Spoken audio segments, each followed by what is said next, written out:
My name is Zachary Miller Brandon, and this is my story.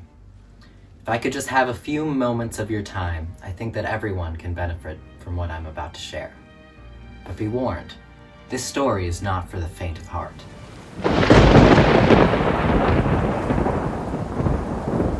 It began December 10th, 3010.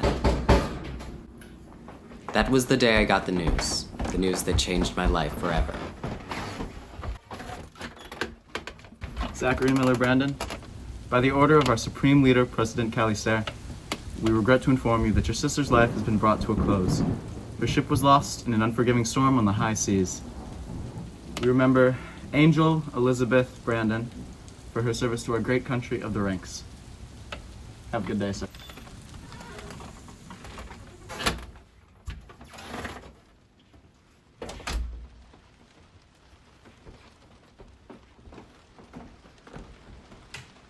On that day so long ago, I remember the soldier's voice being monotone and his face stuck in a stiff position. Makes me wonder how many times he gave that speech and how easy it was for him to just switch the names.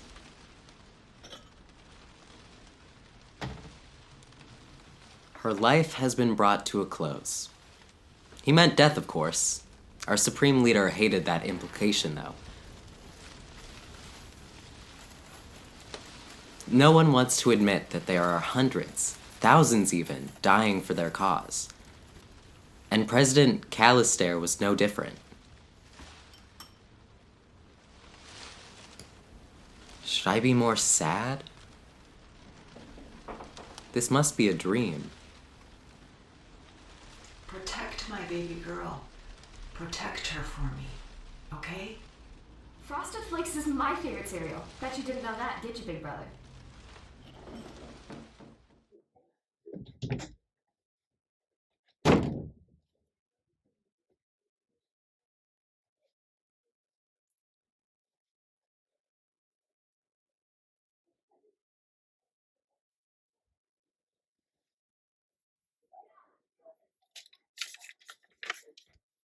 Dear Big Brother, I realize your fear for me, and well, I agree that the circumstances are not ideal. I need you to trust me. I'm as safe here as I would be at home, and I love serving my country. To address your joke about joining the Navy too, you know as well as I do that you would not survive one night where I am. So I beg you, do not try to follow. I'm happy with the Navy despite what you might think, and I'm being useful. It turns out all those years of teaching me how to fight is really paying off. Your duty is to be at the house tending to the garden and keeping our parents' legacy alive. While I must be here in service of the ranks, do not be afraid. I will give you the biggest hug when I get back, and by then we will be celebrating the end of this horrid war and feasting long into the night. I love you dearly, Big Brother. Stay strong for me. Your little sister, Angel.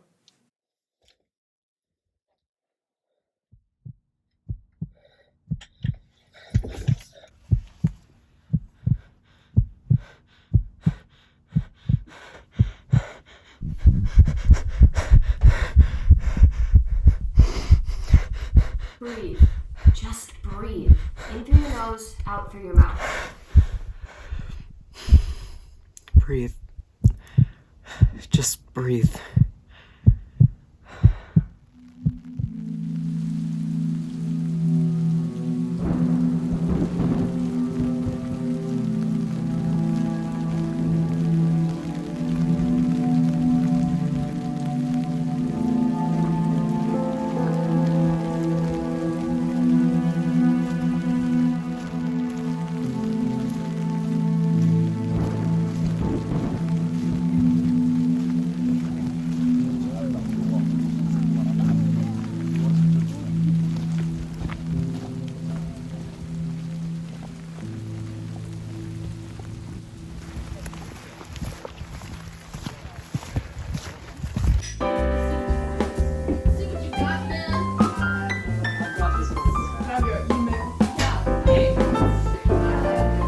this one in the back. Oh, loser!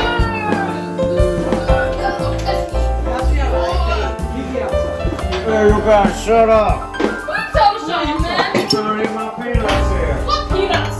These peanuts. I ain't seen no peanuts in your hair. Why You're not? crazy, man. As I began my first drink of the night, the cool liquid felt good when it slid down my dry throat, and the numbness that followed was even more satisfying. Finally, somewhere to escape. Men began to gather around me and put bets on how many more drinks I could take. I continued to down them one after another, fighting hard to forget. It should have been me. It should have been me. I'm older. She was so young. Why? How did I let this happen? Failure. That's what I am. A failure to my mom and sister. I should have tried harder. I should have made her stay. Maybe if I convinced her to stay at home where it was safe, well, maybe she'd still be here. Alive. Take me instead. Whoever is running the show up there, strike me down and give her back to this world. It needs her more than it needs me. Look at this sad man. He thinks he's so important. You're not special, boy. Just go home. My sister lost her life and you people don't care? How would it feel if I took one of your own? You think you're so tough, don't you? Striding in here with your sob story. Oh, look around. We've all lost something. Someone.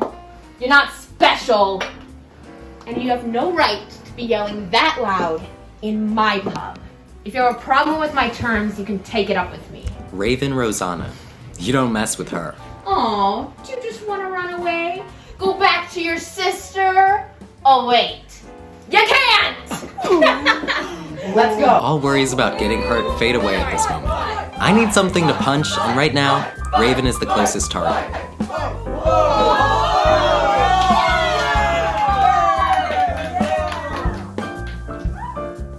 The second I woke up, I regretted it. My head throbbed, and I felt like I could hurl any second. But there was no use trying to escape. Under President Callister's orders, all prisoners were given a free trial at the end of their first day in custody. Perhaps some sleep would do me good. Maybe I can even dream of a peaceful time with Angel. Oh, how wrong I was. Angel? What's going on? Wake up. Why won't you talk to me? What? Hey! Get away from her! Let go of me! Zach, help! I can't move! Run! Zach! Let go! No! No!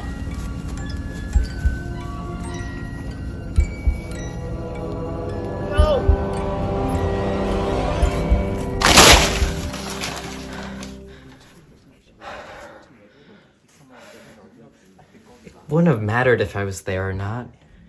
How could I have saved her? I couldn't have saved her. I didn't save her.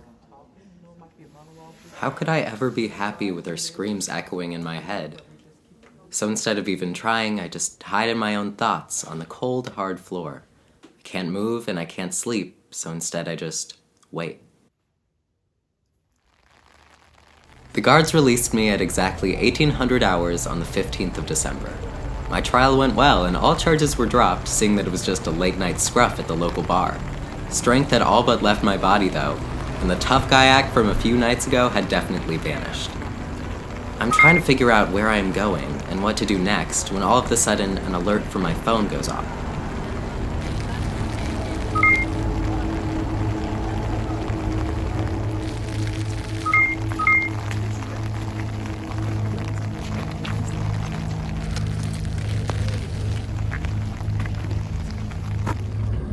My good people, today is a day to celebrate and rejoice. We are finally free. The country has surrendered and given us the right to our own nation.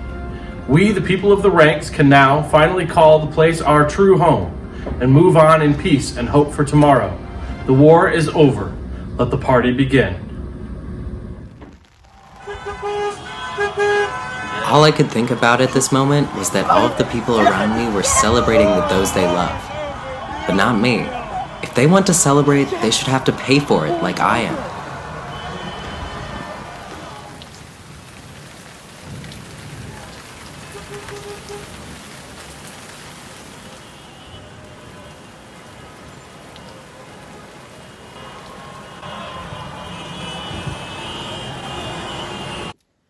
I'm taken aback by how much hope radiates from just one flower in the rain. Hope that life as my ancestors once knew it can be restored again. Hope that the children in the future will have a better life than those that came before then. Hope that with every storm a rainbow will appear. But hope can be a dangerous thing. And to those who are already so lost in their grief and doubts, it does no good. This was my reality as I sat in the rain all those years ago. I was so angry for those in charge for letting Angel's death go unnoticed, and I was even angry at the little children who were having a better life than me. So what use was this flower to me? Well, hope is dangerous, but it can be well spent. For a rainy day.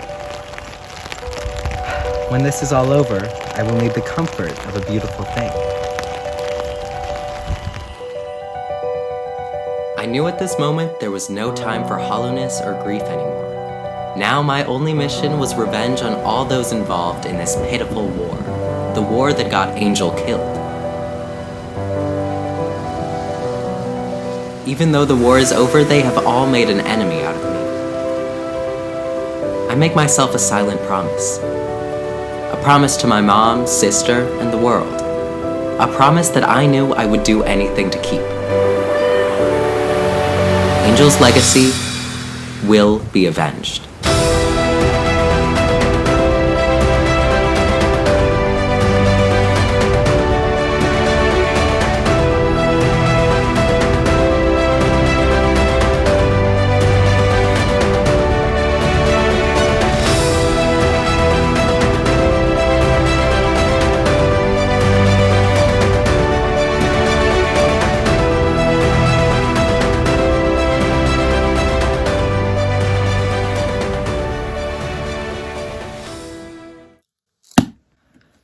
And so, here I am, 5 years later, still filled with the same anger and regret from all those years ago. But now, I might finally be able to let that go.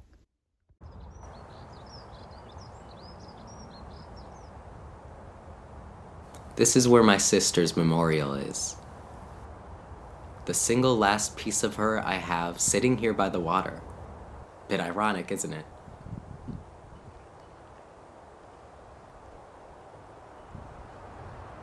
The water.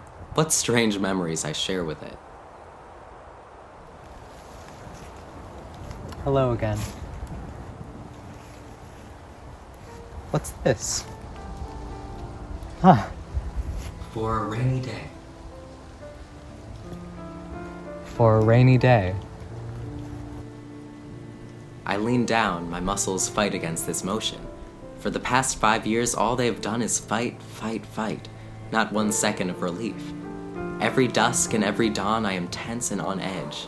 So for my muscles, this gentleness and relaxation is something they have forgotten. It is something I must reteach to them when I get a chance.